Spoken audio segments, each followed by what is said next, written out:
What do you think? How could this woman make the king give up the throne?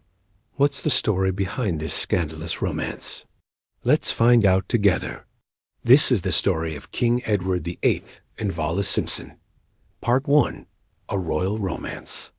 Edward, the handsome Prince of Wales and heir to the British throne, changed the course of his life, as well as that of British history, when he fell in love with Wallis Simpson, a woman who was not only American, but also married. Edward met Simpson at a party in 1931, hosted by Lady Thelma Furness, a viscountess with whom Edward had conducted a long relationship. Edward was not instantly smitten, but he and the upwardly mobile Mrs. Simpson traveled in the same social circles, and after many society balls and dinner parties, he was captivated by her charm and poise. By 1934, Wallis was separated from her husband, and Parliament grew increasingly nervous over the relationship. Then in 1936, Edward's father died, and he acceded to the throne. But his brief stay as king only created a media frenzy due to his relationship with Simpson. Miserable, Edward abdicated in a famous radio broadcast in which he told the world that he found it impossible to carry the heavy burden of being king without the support of the woman he loved. Edward's younger brother Albert became King George VI in reaction, and, as only the male heir apparent can bear the title Prince of Wales, Edward was made the Duke of Windsor. George VI made sure that his brother kept the courtesy title of His Royal Highness, but he also pointedly decreed that should he marry Wallis, she and any children they produced would be denied royal status. After Simpson's divorce in 1937, Edward and Wallis were married in a small ceremony and spent most of the rest of their lives in France. Part 2. The People. Who were these people, and what made them take such drastic measures? Edward Frederick Joseph, born in 1894, was the eldest son of King George V and Queen Mary. His mother had hoped that his younger brother Albert would inherit the throne, for George had an older sister, Mary, who had married into the Spanish royal family. However, both Mary and her husband had failed to produce a child. So upon their abdication, Albert would become heir apparent. Mary was therefore very strict with Edward, hoping to raise him for public duty, while their cousin, King Haakon of Norway, gave the free-spirited Albert the childhood that Mary denied Edward. Edward attended Osborne School on the Isle of Wight, and then joined the Navy, but neither endeavor satisfied him. At 18, he was sent to train with the Royal Flying Corps in Eastchurch, Kent, where he learned to fly. Flying soon became his passion, and he joined a flying club at the nearby Manston Airport. There he met and befriended the notorious Baroness, the daughter of an impoverished Scottish family who had married a German baron. The Baroness was considered something of a wild child and was shunned by London society, so she spent most of her time at Manston with Edward.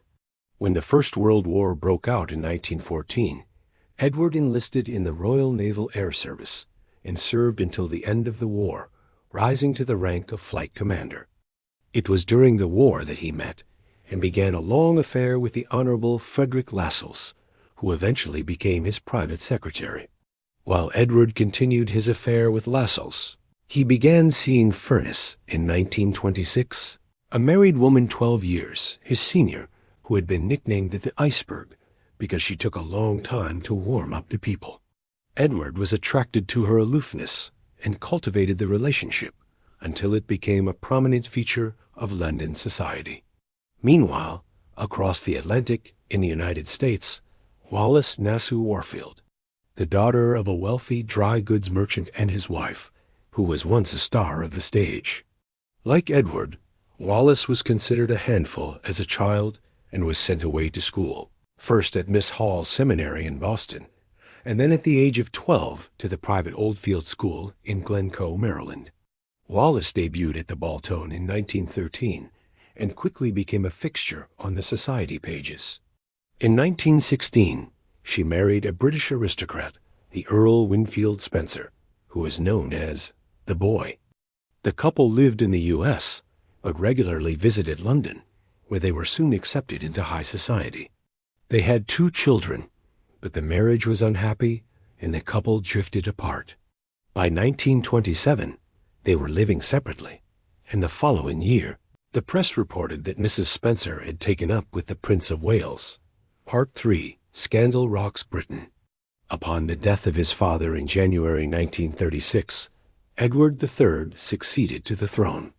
Although he had never married, he had produced a legitimate heir, Edward, Prince of Wales, with his mistress Lady Furness, who now held the title of Marchioness of Downshire. Parliament wanted Edward to marry a suitable Englishwoman to produce a legitimate heir and ensure the continuation of the royal line. The Prime Minister Stanley Baldwin suggested that the king marry the Duchess of York, a woman considered to be dull but safe. And although Edward considered the proposal, he ultimately rejected it. Instead, he invited the American Mrs. Spencer to spend Christmas with him at the royal palace. Much to the horror of the establishment, the two were seen arriving and leaving the palace together. The press, who had long been aware of the relationship between Edward and Mrs. Spencer, now ran wild with stories about the scandal. Parliamentarians were furious and refused to allow Mrs. Spencer access to the royal box at the opera, forcing the king to leave his seat to go and join her in the stalls. Not even the king's mother, Queen Mary, would accept Mrs. Spencer, and she left London for the French Riviera to avoid meeting her. Eventually, the king caved to pressure and agreed to meet with Baldwin and the Archbishop of Canterbury to discuss his relationship with Mrs. Spencer.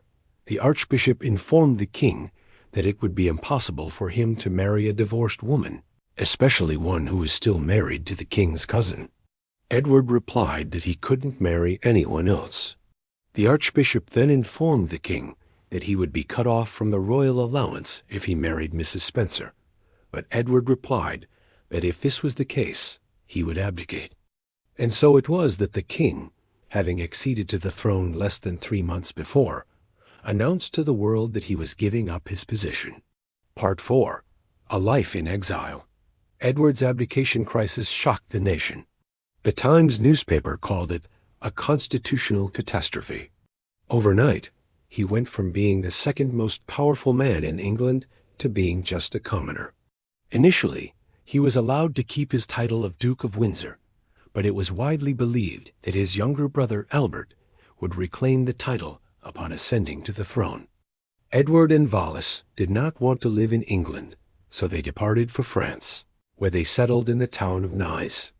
They were given a grand house, the Villa Windsor, where they entertained friends from the former royal court, including Lord and Lady Furness.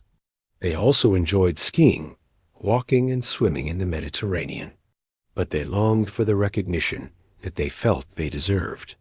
The Duke and Duchess of Windsor made several trips to Germany, where they met with Adolf Hitler.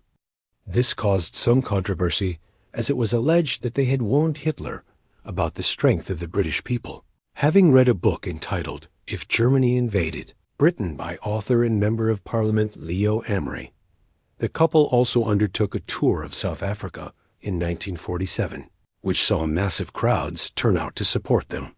Later, they returned to Europe, dividing their time between Paris and their chateau in the south of France. They remained active in royal affairs, corresponding with Queen Elizabeth and acting as her representatives on certain occasions. In later years, Edward suffered from ill health. He suffered a series of debilitating strokes, which left him partially paralyzed. Wallis cared for him at their home in Paris until his death in 1972.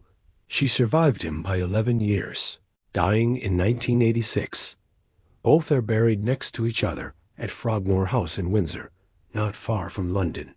Their gravestone bears the inscription, "In loving memory of their Royal Highnesses, the Duke and Duchess of Windsor."